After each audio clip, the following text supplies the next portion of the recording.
Another special topic that has been selected for today's special lecture is the tropical meteorology.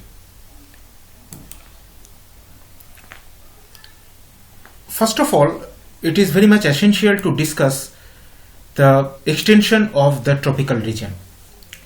Geographically, the tropical regions are actually confined within the belt of Tropic of Cancer, it means 23.5 degree north, and the Tropic of Capricorn, it means 23.5 degrees south. The Tropic of Cancer is also known as plus 23.5 degree and the Tropic of Capricorn is known as minus 23.5 degree. The atmospheric processes operating within this tropical region do not confine within these latitudinal limits precisely. The Hadley cell moves north and southward because of the apparent southward and northward migration of the sun. The location of Hadley cell, its nature and characteristics also controlled by the temperature differences. In the latter portion of this presentation, the formation, the location and characteristics of Hadley cell will be discussed. I am going to the next slide. Equatorial trough. Before going to the official definition, I am showing the diagram. It is actually the equatorial trough portion. This is the equatorial trough portion where there is convergence of the two different types of wind. Though it may be similar wind, trade wind, but the different lies in the fact of its direction. This trade wind is coming from the northeastern direction, hence it becomes northeast trade wind, and this trade wind is coming from the southeast direction, hence it becomes southeast trade wind. But these two trade winds do not converge at the equator because there is another wind system persist in the equatorial low pressure belt. The name of the wind system is equatorial westerlies. On the basis of the direction, the equatorial westerlies can be classified into two types. This is the southwest equatorial westerlies and this is the northwest equatorial westerlies. It is based on their direction. According to some meteorologists, this southwest westerlies becomes southwest monsoon when these winds establish over the Indian subcontinent and the surroundings. And it may be also called as the traditional concept of the origin of monsoon. Now I am going to the definition of the equatorial trough. Actually, the equatorial trough lies in the belt or in the equatorial region from 5 degree north to 5 degrees south, and the subtropical high pressure belt is the center from which the trade wind of each hemisphere starts its journey towards the equator, which is relatively a low pressure zone. This is known as equatorial trough. This is the definition of equatorial trough. This is the diagram which I have discussed. Idealized average mean sea level circulation. Because of the apparent migration of the sun in the northward and southward, the pressure and wind system are also moving towards the north and south. So there is shifting of the pressure belt and the wind system northerly and southerly due to the northward and southward migration of the sun. Thus, two extreme conditions are observed in the month of January and July in the case of both the hemispheres. The next slide. This is the diagram which actually shows the three cells. These are the Hadley cells, mid latitude cells, polar front cells. And in the middle portion of the diagram, there are the different wind patterns. And in the left portion of the map, there is the different seasons. The heading of the diagram is the wind system and tricellular meridional circulation. But for the present study, we should emphasize on the Hadley cell because these cells are formed over the tropical region. In the latter portion or in the another presentation, I will discuss about these polar front cells and the mid latitude cells. But for the time being, the Hadley cells, its formation, its characterized will be discussed. However, this is the equatorial low pressure belt where there is convergence of trade wind This is the northwest trade wind, southwest trade wind, and there is convergence of these two trade winds in this equatorial belt. From the equatorial belt, the wind actually moves in the upward direction as the sun shines vertically throughout the year in the equatorial region. These winds actually moves in the upward direction, and after being obstructed by the tropopause, these winds are deflected northward and southward. And under such circumstances like the temperature condition, the rotation of the earth, these winds converge with the anti-westerlies and subsides over the tropical areas. For that reason, there is a formation of a high pressure belt. The name of the high pressure belt is subtropical high pressure belt. From the subtropical high pressure belt, again the wind actually moves towards the equatorial region. And after that, again there is upward movement of the wind, so there is the formation of Hadley cell. And there is another diagram. This is the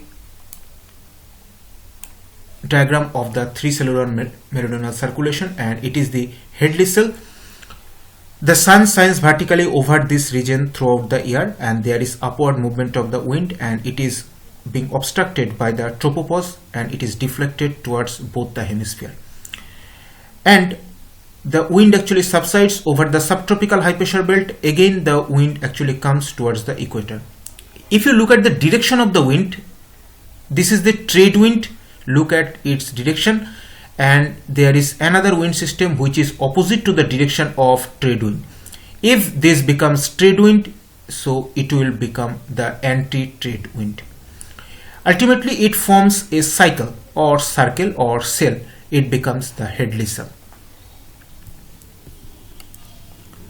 Going to the next portion of the slide. Mean sea level pressure and streamlines in January. Previously it was discussed that there is two extreme situations in the terms of meteorological condition. One is the month of January and one is the month of July. The mean sea level pressure and streamlines have been shown for these two conditions. If you look at the position of the equatorial trough, first of all I want to mention that in the month of January the sun shines vertically over the southern hemisphere, this portion, and all the pressure belts and the wind systems also shift towards the south. And the equatorial trough, the normal position of the equatorial trough is 2.5 degrees south to 2.5 degrees north. But in the month of January, when the sun shines vertically over the Tropic of Capricorn, the equatorial trough shifts southward and its location is in 8 degrees south. In the month of July, the sun shines vertically over the northern hemisphere, and the equatorial trough and the other pressure belts also shift towards north, and now the position of the equatorial trough is at 12 degree north. As I have mentioned earlier, that the normal position of the equatorial trough is 2.5 degree north to 2.5 degree south, but from its normal location the equatorial trough actually shifts towards north in the month of the July, when the sun shines vertically over the northern hemisphere. When the sun shines vertically over the equatorial region, the normal position of the equatorial trough is actually maintained. Okay, and the next portion is that in some regions the easterlies may occur on both sides of equatorial trough. These figures actually indicate such situations. The equatorial trough passes over North Antarctica and South Africa in January. It moves northward and extends over Southeastern Africa and North Africa in July. Because of the development of heat lows, the monthly average mean sea level pressures are depleted and higher movement of winds are observed. In this regard, these two diagrams are significant. I am going to the next slide. This is the mean sea level circulation for a uniform surface. There is the different wind patterns. It is the equatorial low pressure belts where there is convergence of two different types of winds. This is the northeast trade wind, this is the southeast trade wind. These winds actually converge at the equatorial low pressure belt, but these two winds cannot come and cannot merge in the equator directly because there is a different wind system which persisted in the equatorial belt. The name of the wind system is equatorial westerlies. But in this diagram, the directions of the trade winds are actually shown. And according to the opinion of some other meteorologists, when this southeast trade wind cross the equator, because of the Coriolis force, it becomes southwest trade wind. And according to the opinion of some meteorologists, these southeast trade wind are the southwest trade wind are the southwest monsoon which established over the Indian subcontinent. And in the opinion of some other meteorologists, the equatorial westerlies are the monsoon wind because the direction of the equatorial westerlies in the northern hemisphere is southwesterly, so it becomes southwest monsoon wind. So there are different types of opinion regarding the monsoonal characteristics. Okay, I am going to the next slide. This is the normal advance and retreat of southwest monsoon in India. Over the Andaman and Nicobar Island, the normal date of onset of monsoon is 15th May. Over the Kerala, it is 1st June. Over Kolkata, it is 7th June. And within 15 July, the half of the country is covered by the monsoon wind, and within the month of August, the entire country comes under the influence of the monsoonal wind. I'm going to the next slide. This is the mean zonal flow in knots. The diagram is significant in that sense that the center of the subpolar low is situated near 60 degree at the surface. It is tilted towards pole when it descends. It lies along the boundary between the westerlies and the polar easterlies. The vertical axis of the subtropical high is observed near 30 degree latitude at the surface. It moves equatorward and is represented by the boundary between the westerlies and tropical easterlies. At low level, these easterlies are mean zonal component of the trade wind. So these are the isobaric values, and there is the equator. In this regard, this diagram is also significant. I'm going to the next slide. Monsoon depression, that is another part of the tropical meteorology. Southwest monsoon is the main feature of weather and climate over the Indian subcontinent because the entire cultivation process of India and some other countries are entirely dependent over this monsoonal rainfall. But there is some spatial and temporal variation in the occurrence of monsoonal rainfall. And there is different types of research. There are various research papers which actually emphasize on the nature and characteristics and spatio-temporal variability of this monsoonal wind. The amount and distribution of rainfall by the monsoon depends upon the number of depressions that actually form over Bay of Bengal and Arabian Sea. Next, there should be a diagram. This is the diagram of monsoon depression. Here the monsoon depression is actually formed over the Bay of Bengal portion. These monsoon depressions, after its formation, it actually moves towards the northwestern direction, northerly direction, westerly direction. If these deep depressions actually move in the northwesterly direction, it comes over West Bengal and the border region of the West Bengal and Odisha, and sometimes it remains stationary over the Chotanagpur plateau of this area and makes torrential rainfall over this particular area and creates flood. But if we look at the geomorphic and the topographic characteristics of the western part of West Bengal, it is basically characterized by the undulating topography. So the water moves as surface runoff after a short duration of heavy precipitation. So after 2 or 3 days after the rainfall, there is acute shortage of rainfall, though the amount of rainfall is higher. going to the next slide. There is the difference between monsoon and cyclonic lows. If we look at the formation of monsoon depression, it is actually forming over the Bay of Bengal, very adjacent to the coastal land. But in the case of cyclonic low or the cyclonic depressions, it is forming over the Andaman Sea portion. So this low pressure or this depression gets enough time to convert into severe cyclonic storm and creates destruction over this coastal land of West Bengal, Odisha, Andhra Pradesh and neighboring country Bangladesh and Myanmar also. But these deep depressions actually form near the coastal line, so it is not getting high opportunity to become or to convert as cyclone or severe cyclonic storm. But these deep depressions actually creates more rainfall over the eastern part of the Indian subcontinent, the eastern part. Okay, I'm going to the next slide. This is the monsoon trough. This is the monsoon trough. And this dotted line, this dotted black line actually shows the monsoon axis.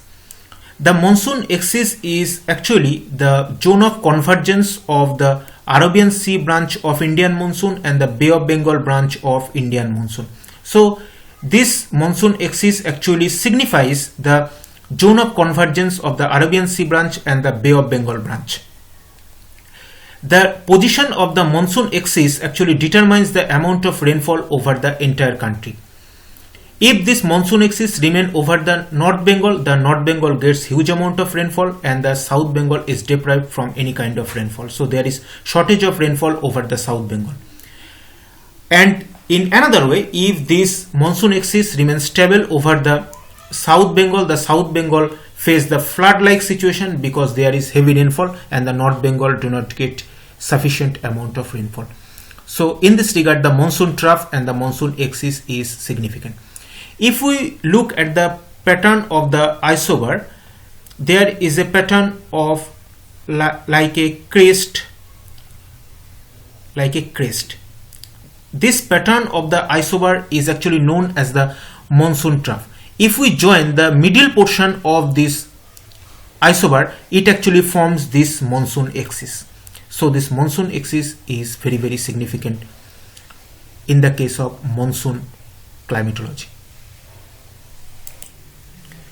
And the next slide I must go is the weather in the tropics. But before that, I want to mention another feature is that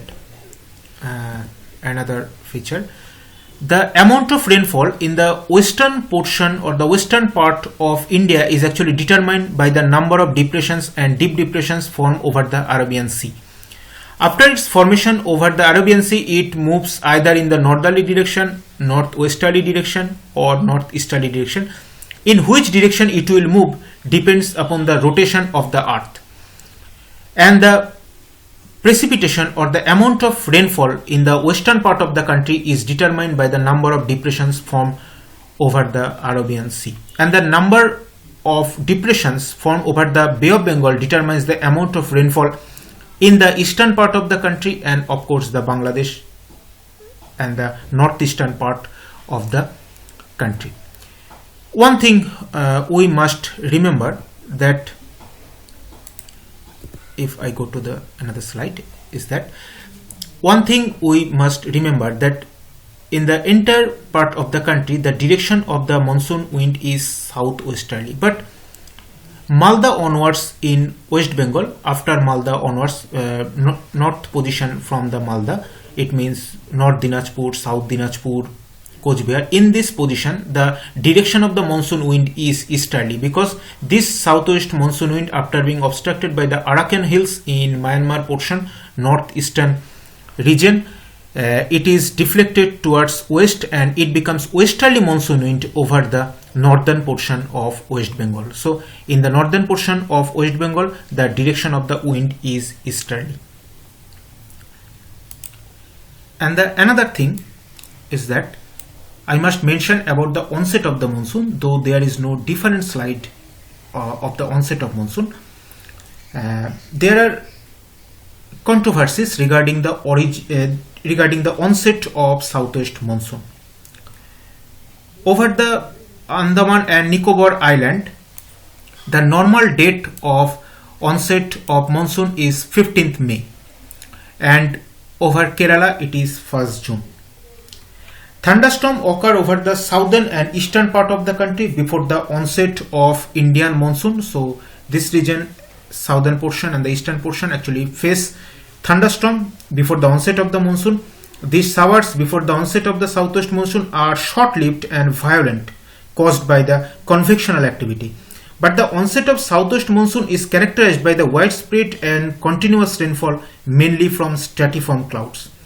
Satellite imageries are helpful for the identification of onset of southwest monsoon. This time, cloud cluster extend from south of the equator to the northern portion of Indian Ocean. So this was the part of the onset of monsoon. Now I am going to the next part of the slide. This is the weather pattern of the tropics. First of all, the temperature variations. The temperature variations in the tropics during summer and winter months are small. This is mainly due to the fact that midday sun in the tropics remain approximately near the zenith.